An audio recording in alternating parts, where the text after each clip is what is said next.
should suggest to you from Japanese friend side or you yourself?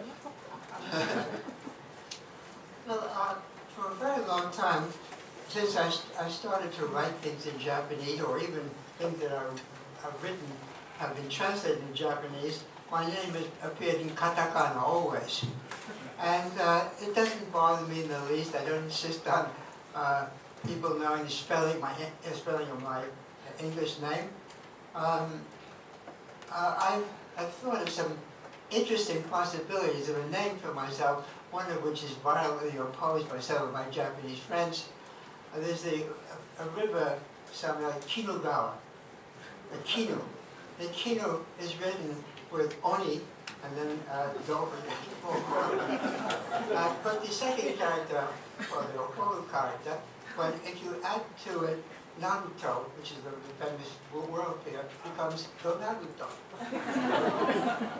And so it's Kido Naruto, which seems like a very good name, except I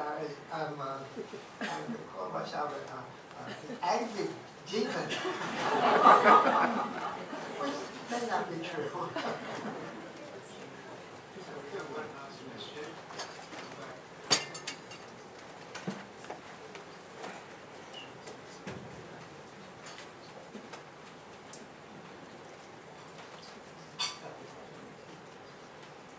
The last question, an associate.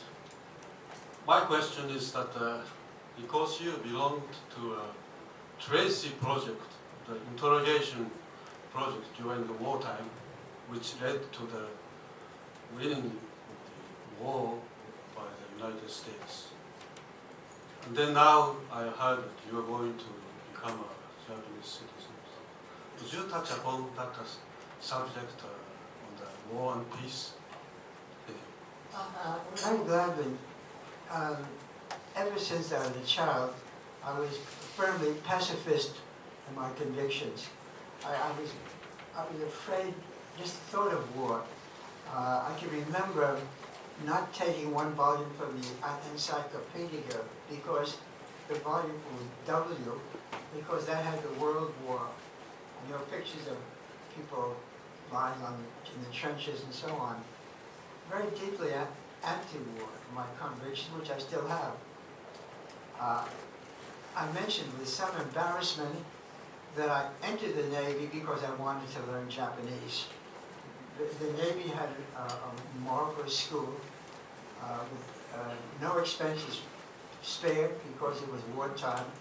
We had, the teachers were almost all amateurs. They weren't professional teachers, but they gave everything to it, and we gave everything to it. There was no reward for doing well in the school. Nothing in the way of honors or rank, but we wanted to do well, and we really learned Japanese. We had 11 months and did nothing else. The result was that when the first time I boarded a warship, I didn't know which was front and which was back. I had no knowledge of the Navy, nothing at all. The Navy very intelligently thought what they wanted out from me was not my knowledge of ships, but they wanted me to know Japanese. What I did during the war was translate. I also interrogated prisoners. The translations at first were stupefyingly boring. They couldn't be of interest to anybody. They were the equipment that a certain unit had possessed in the number of sheets of paper they had, what kind of ink they were using, and so on. Or they were the operation of a tractor or something like that. And never having operated, even seen a tractor, I had no idea how to translate it. It was misery. But I happened to discover that there were certain documents that everybody else was staying away from. No one wanted to touch them. I went there, and there were little black books this big, all about the same size. And the reason that no one wanted to touch them is that there was a terrible odor that came from them. The odor, as I later discovered, was from blood stains. And these little books were taken from the bodies of killed Japanese soldiers or sailors. They were difficult to read because they were, first of all, in normal handwriting, not in print, but in handwriting. And I had only a minimum training in reading handwriting. But I persisted, and eventually I could read them quite well. Reading these diaries, as they were, was, for me, an overpowering experience.